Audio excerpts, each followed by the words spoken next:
Hey everybody, happy April. Brenna Baucum, Collective Wealth Planning. We just closed on the market's strongest first quarter since 2019.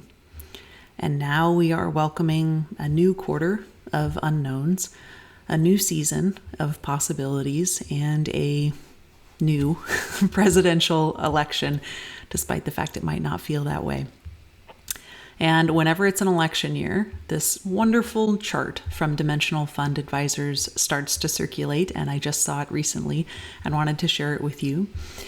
It shows the performance of a hypothetical dollar invested in the S&P 500 over various administrations. And if you are to zoom in on any one period of time, you might be reminded of some of the rocky roads for us to get here. Maybe it was 1987.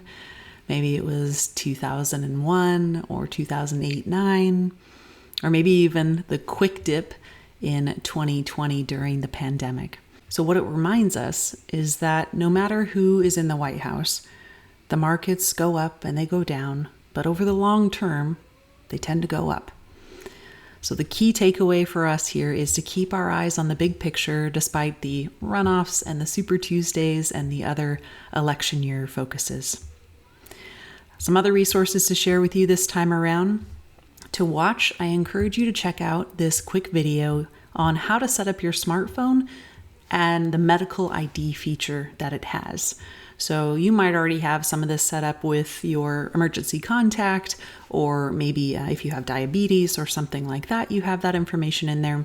But in a recent meeting with my clients and their estate planning attorney, that attorney suggested using that same resource as a great place to park your healthcare power of attorney, your living will, your advance directive, any of those things that might need to be on file in case of an emergency or an accident. So check out that video. I thought that was a great recommendation.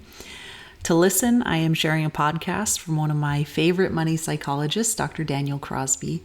And in this, it's very short, but it's meaty podcast, he discusses why wealth is about more than the numbers. And amongst other things, he talks about a military victory that led Alexander the Great to feeling a bit more grief than triumphant.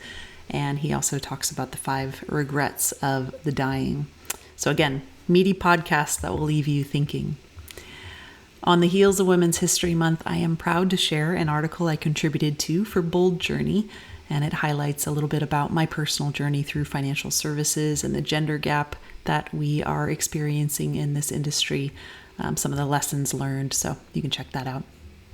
A final resource I wanted to share with you is this side-by-side comparison chart that has both the current tax rates under the Tax Cuts and Jobs Act and the rates that we're going to return to in 2026 if that act sunsets as projected. So I'm always talking about how proactive tax planning is a really important part of financial planning, and that is especially true for 2024 and 2025.